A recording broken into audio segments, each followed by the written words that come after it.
প্রিয় শিক্ষার্থীবৃন্দ, সকলকে আমার আন্তরিক শুভেচ্ছা এবং অভিনন্দন। অনলাইন ক্লাসে আমি মোহাম্মদ সোহেল রানা, মামুন সিটি পাবলিক উচ্চ বিদ্যালয়ের সহকারী শিক্ষক। আজকে আমি নবম শ্রেণী পদার্থবিজ্ঞান বই থেকে অষ্টম অধ্যায়ের আলোর প্রতিফলন নিয়ে আলোচনা করব। অষ্টম অধ্যায়ে আলোর প্রতিফলন।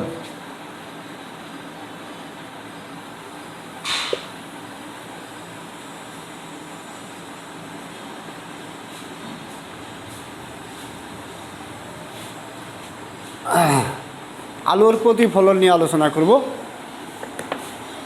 প্রথমেই বলতে হয় যে আলো কি। আলো আসলে হচ্ছে এক প্রকার শক্তি, যার সাহায্যে আমরা কি করতে পারি, কোনো কিছুকে দেখতে পারি বা দর্শন অনুভূতি জায়গায়, সে হচ্ছে আলো। আলো ছাড়া আমরা দেখতে পারি না। আলো হচ্ছে এমন প্রকার শক্তি যাকে দেখার শক্তিকে জাগ্রত করে। আলো এ অধ্যায় শেষে আমরা যা শিখতে পারবো তা হচ্ছে আলোর প্রকৃতি ব্যাখ্যা করতে পারবো। আলো কোন প্রকৃতি, সেই বিষয়টা নিয়ে আমরা কথা বলব। আলো বিভিন্ন প্রকৃতির হয়ে থাকে। বিভিন্ন বিজ্ঞানীগণ আলোর বিভিন্ন প্রকৃতি নিয়ে কথা বলেছেন। যেমন স্যার আইজাক নিউটন বলেছেন আলো হচ্ছে গোলাকৃতি। আলো হচ্ছে কি, গোলাকৃতি। তারপরে তোমার ম্যাক্স প্ল্যাঙ্ক বলেছেন আলো হচ্ছে তরঙ্গ প্রকৃতি। বিভিন্ন বিজ্ঞানীগণ বিভিন্ন আলোর প্রকৃতি নিয়ে বিভিন্ন ধরনের মতবাদ দিয়েছেন। তবে বর্তমানে আলো হচ্ছে এক ধরনের তরঙ্গ প্রকৃতি, যা বিদ্যুৎ চুম্বকীয় তরঙ্গ বলা হয় যাকে। বিদ্যুৎ চুম্বকীয় তরঙ্গ বলা হয় যাকে, সেটাই হচ্ছে আলো। আলো তরঙ্গ দৈর্ঘ্য আছে। প্রত্যেক প্রকার তরঙ্গেরই একটি তরঙ্গ দৈর্ঘ্য থাকে। যেমন সবচেয়ে ক্ষুদ্র তরঙ্গ দৈর্ঘ্যের যে আলো, সেটা হচ্ছে বেগুনি। তারপরে ধীরে ধীরে ক্রমশই যখন বাড়তে থাকে, তখন এই হলুদ, সবুজ, লাল, এই 7 প্রকার আলো হয়ে থাকে। তাই আমরা যে প্রকৃতি নিয়ে কথা বলবো সেটা হচ্ছে আলো তরঙ্গ প্রকৃতি। আর আমরা হয়তো মানুষ 7টা প্রকৃতিকেই দেখতে পাই, এর বেশি দেখতে পাই না। তবে অন্যান্য প্রাণীগণ এর চাইতেও বেশি প্রকৃতি দেখতে পায়। তবে আমরা মানুষ শুধু 7টি প্রকৃতি আমরা দেখতে পাই। এই হচ্ছে আলোর প্রকৃতি। এরপর হচ্ছে আলোর প্রতিফলন। আলোর প্রতিফলন কাকে বলে? আলো কোনো উৎস থেকে উৎপন্ন হইয়া কোনো মাধ্যমে বাধা পেয়ে যদি আবার পুনরায় উৎসের কাছে ফিরে আসে, তাকে আলোর প্রতিফলন বলা হয়। উৎসের কাছে ফিরে আসে বলতে আসলে উৎসের দিকে ফিরে যাওয়াকে বলা হয়। যেমন একটু চিত্রের সাহায্যে দেখালে ভালো হয়। এই হচ্ছে একটি মাধ্যম, খাড়া করে দিলে ভালো হয়।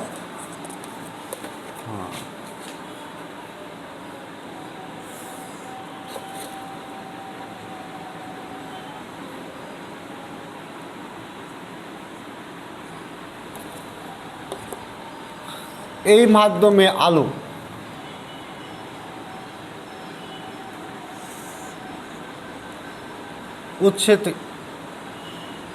একটি উৎস থেকে আলো উৎপন্ন হইয়া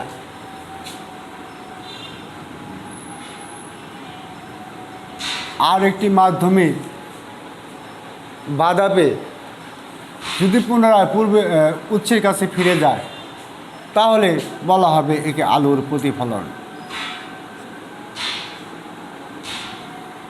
এই চিহ্ন দ্বারা বোঝানো হয়েছে যে আলো এস উৎস থেকে আর উৎসের দিকে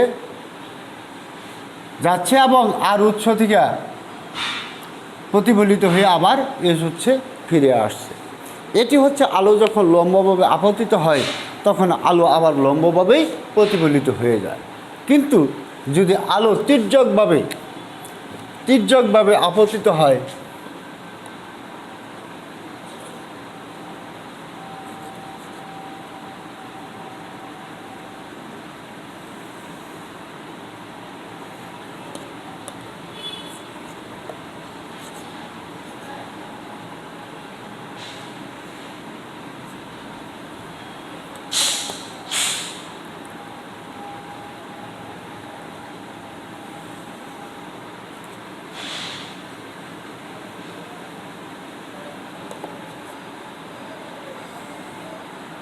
তখন কিন্তু আলো তির্যকভাবেই প্রতিফলিত হবে। এস উৎস থেকে তির্যকভাবে আর উৎসের ও বিন্দুতে আপতিত হবে। এখানে যে কোণে আপতিত হয় ঠিক একই কোণে কী হবে? প্রতিফলিত হবে, একই কোণে প্রতিফলিত হবে।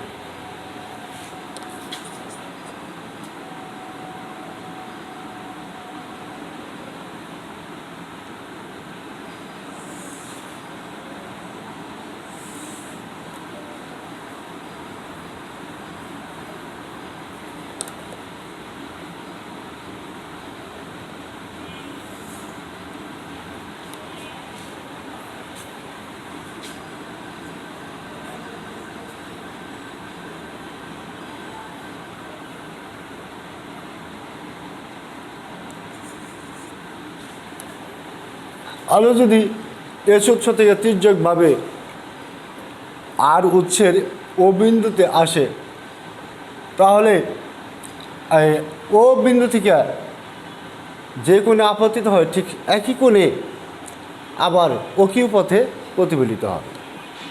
প্রতিফলন, তাই প্রতিফলনের সূত্র, প্রতিফলনের এই দেখে প্রতিফলনের সূত্র হচ্ছে যে একটা উৎস থেকে আলো কোনো মাধ্যমে আপতিত হবে, আপতিত হওয়ার পরে আবার প্রতিফলিত হবে। এই কারণে প্রতিফলনের সূত্র হচ্ছে দুটি। আপাতিত রশ্মি আপতন বিন্দুতে অঙ্কিত বিলম্ব এবং প্রতিফলিত রশ্মি কি একই সমতল অবস্থান করবে। এই যে আর ও একটি সমতল, এই সমতল অবস্থান করবে আপতিত রশ্মি, প্রতিফলিত রশ্মি এবং আপতন বিন্দুতে অঙ্কিত বিলম্ব একই সমতল অবস্থান করবে। এটি হচ্ছে 1 নম্বর সূত্র। এবং সর্বদাই আপতন কোণ অর্থাৎ আপতন কোণ আই সর্বদাই প্রতিফলন কোণ আর এর সমান হবে। এটা প্রতিফলনের সূত্র যে সবসময় আপতন কোণ প্রতিফলন কোণের সমান হবে।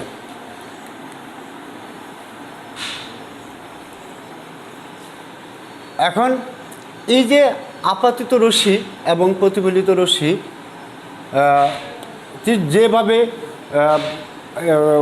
যেভাবে তোমার আপতিত হবে অর্থাৎ পৃষ্ঠে আপতিত হবে ঠিক সেভাবেই প্রতিফলিত হবে। প্রতিফলন দুই প্রকার হয়ে থাকে, একটা হচ্ছে নিয়মিত প্রতিফলন, আরেকটা হচ্ছে ব্যক্তি প্রতিফলন বা অনিয়মিত প্রতিফলন। ব্যক্তি প্রতিফলন এবং নিয়মিত প্রতিফলন নিয়ে আমরা চিত্র দেখাই।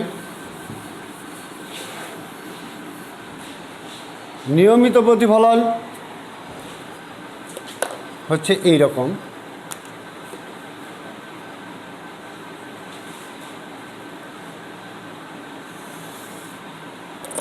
একটি পৃষ্ঠ, এই পৃষ্ঠে আলোক রশ্মি যেভাবে উৎসের কাছ থেকে আপতিত হবে ঠিক একইভাবে প্রতিফলিত হবে। এটার নাম হচ্ছে নিয়মিত প্রতিফলন। অর্থাৎ উৎসের কাছ থেকে আলোক রশ্মি সবসময় সমান্তরালভাবে আপতিত হয়। এটি আমি এই দিকটা দেখাচ্ছি মূল উৎসের দিক, আর এটা হচ্ছে পৃষ্ঠের দিক, প্রতিফলক পৃষ্ঠের দিক, এটা হচ্ছে উৎসের দিক।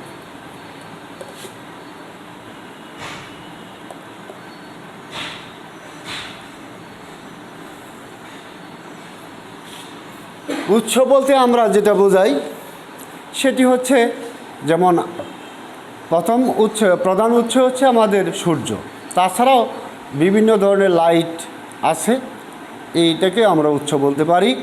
তবে আমরা আমরা সূর্যের কাছ থেকে আলোক রশ্মি পৃষ্ঠে আসছে বলে আমরা ধরে নিতে পারি। এখন এই সমান্তরালভাবে আপতিত হইয়া যদি সমান্তরালভাবে প্রতিফলনের পর যদি তারা সমান্তরালভাবেই প্রতিফলিত হয়, এই প্রতিফলিত রশ্মিগুলি যদি এরকম হয়,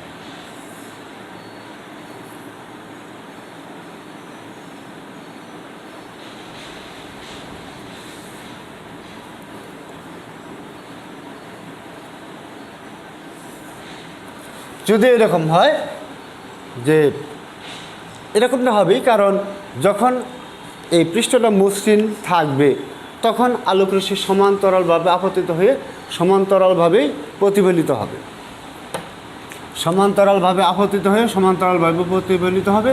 এটি হচ্ছে নিয়মিত প্রতিফলন।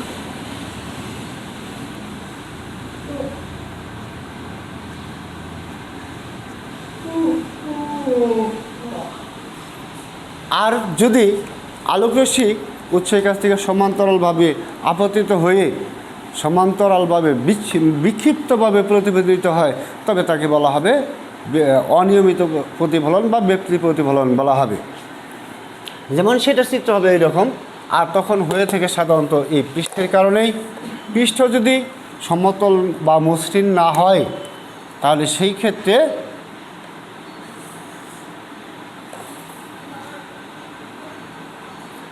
ক্ষেত্রে আলোকরশ্মি সমান্তরালভাবে আপতিত হলেও সমান্তরালভাবে প্রতিফলিত হবে না, তাকে বলা হবে অনিয়মিত বা ব্যক্তি প্রতিফলন। পৃষ্ঠটা যদি এরকম অমসৃণ হয়,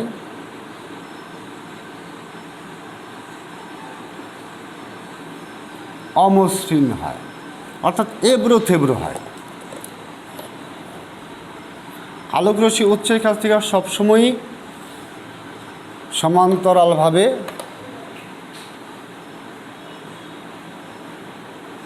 আপতিত হবে, কিন্তু উৎস যদি পৃষ্ঠ যদি এবড়ো থেবড়ো থাকে সেই ক্ষেত্রে আলোকরশ্মি বিভিন্ন দিকে যেতে পারে।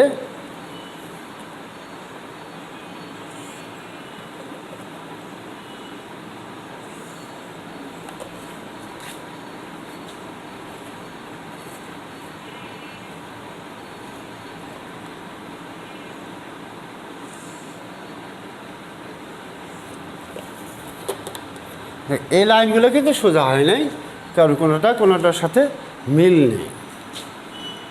প্রতিফলিত রশ্মি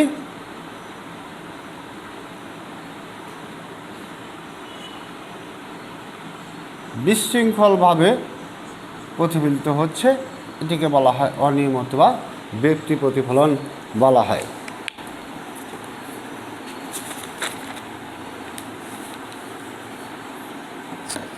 এখন আমরা এই যে প্রতিফলনগুলো দেখব, প্রতিফলক পৃষ্ঠ, এই ধরনের পৃষ্ঠ আমাদের প্রতিফলক পৃষ্ঠ আমরা নিয়মিত বা প্রতিদিনই অনেক ব্যবহার করে থাকি। যেমন আমরা প্রতিদিন দর্পণ বা আয়না দেখে থাকি। এই দর্পণ বা আয়না কাকে বলে? যে মাধ্যমে আলোর নিয়মিত প্রতিফলন ঘটে তাকে বলা হয় দর্পণ বা আয়না। দর্পণ বা আয়না কয় ধরনের থাকে? দুই ধরনের, একটি হচ্ছে সমতল দর্পণ আর একটি হচ্ছে গোলীয় দর্পণ। সমতল দর্পণ হচ্ছে যে দর্পণে আলোর নিয়মিত প্রতিফলন ঘটে এবং পৃষ্ঠ হচ্ছে মসৃণ, তাকে বলা হয় সমতল দর্পণ। আর গোলীয় দর্পণ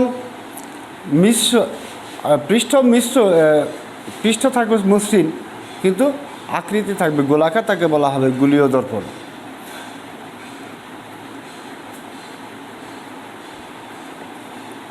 এখন সমতল দর্পণ নিয়ে আমরা কথা বলবো।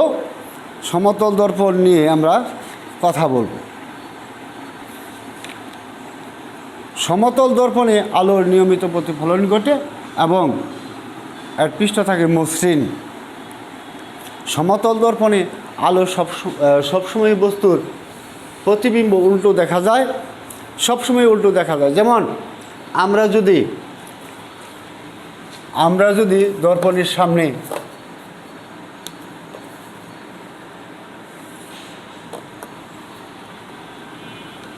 একটি দর্পণ বা আয়না, এর সামনে আমরা ক লিখি এই পাশে, তাহলে কিন্তু উল্টে যাবে, উল্টে গিয়ে কটা এরকম দেখাবে, তাই দেখাবে না? এরকম উল্টো দেখাবে, সবসময় উল্টা বিম্ব দেখাবে। উল্টা হলেই বাস্তব, বাস্তব এবং উল্টো বিম্ব দেখাবে। কিন্তু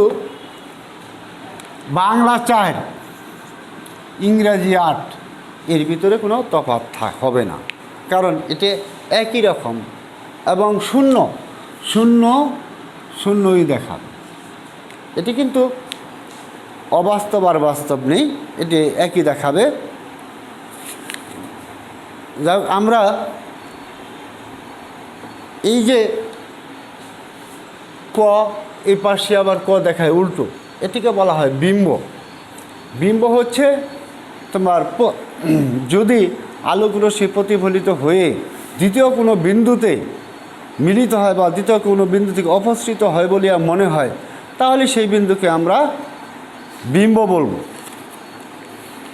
আলোকরশ্মি কোনো মাধ্যমে বাধা পেয়ে পুনরায় যদি দ্বিতীয় কোনো মাধ্যমে তার প্রতিচ্ছবি গঠন করে, তাকে বলা হবে বিম্ব।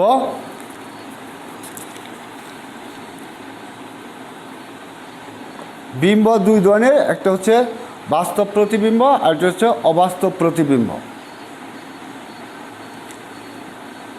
বাস্তব প্রতিবিম্ব হচ্ছে যে প্রতিবিম্ব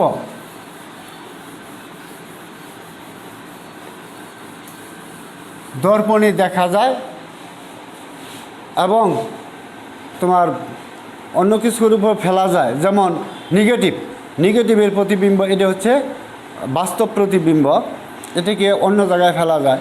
কিন্তু তোমার ছবি যদি তুমি আয়নায় দেখো, এটাকে অন্য জায়গায় ফেলা যায় না, এটা হচ্ছে অবাস্তব প্রতিবিম্ব। অবাস্তব প্রতিবিম্ব গঠিত হয় কিভাবে? যেমন এই যে একটা চিত্র দেখাও, এই চিত্রে ও একটি লক্ষ্যবস্তু আর একটি প্রতিবিম্ব। প্রথমে ও থেকে আলোকরশ্মি দর্পণে লম্বভাবে দর্পণের লম্বভাবে টি বিন্দুতে আপতিত হয়। আমি আগে বলেছি যে টি লম্বভাবে আপতিত হলে লম্বভাবে প্রতিফলিত হবে। সুতরাং টি ও পথে আপতিত হয়ে ও টি পথে ফিরে আসে। আবার যখন তির্যকভাবে আপতিত হয়, যেমন ও থেকে আলোকরশ্মি এই দর্পণের কিউ বিন্দুতে ও কি পথে আপতিত হয়ে কিউ আর পথে এখানে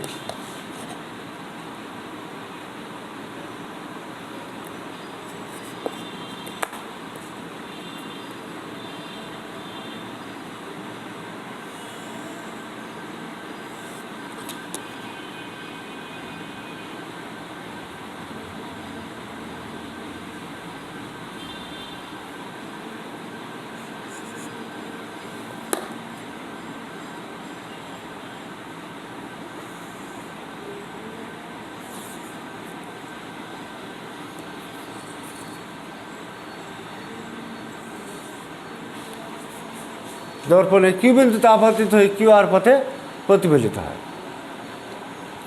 কিউ আর পথে প্রতিফলিত হয়ে গেল।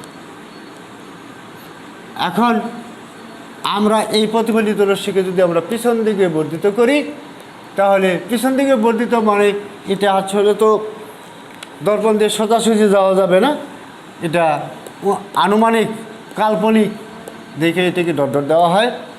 এরকম আমরা ডট ডট দিয়ে আমরা এই বিন্দু পর্যন্ত আসলাম, এ পর্যন্ত আসি। আবার এই কিউআর রশ্মিকে আমরা পিছন দিকে বর্ধিত করলে এটা আবার এখানে যায় মিলিত হয়। এখন দেখো, এই প্রতিফলিত রশ্মি যদি আমরা যদি পিছন দিকে বর্ধিত করি, তাহলে আই বিন্দু থেকে আসছে বলিয়া মনে হবে। তাহলে আই বিন্দুই হচ্ছে ও বিন্দুর কি অবাস্তব প্রতিবিম্ব। আই বিন্দুই হচ্ছে ও বিন্দুর অবাস্তব প্রতিবিম্ব। যেহেতু এটা শুধু চোখে দেখা যাবে কিন্তু অন্য কোথাও জায়গা নিয়ে ফেলা যাবে না, তাই এটা হচ্ছে অবাস্তব প্রতিবিম্ব। আজকে মনে হয় আলোচনা একটু বেশি হয়ে গেল, এর পরবর্তী ক্লাসে আরও আলোচনা করা হবে। তোমরা এই প্রতিফলন নিয়ে পড়াশোনা করবে এবং প্রতিফলনের যদি কোনো সমস্যা হয় আমাকে প্রশ্ন করবে। আজকে ক্লাস এ পর্যন্তই সমাপ্তি ঘোষণা করছি। খুদা হাফেজ।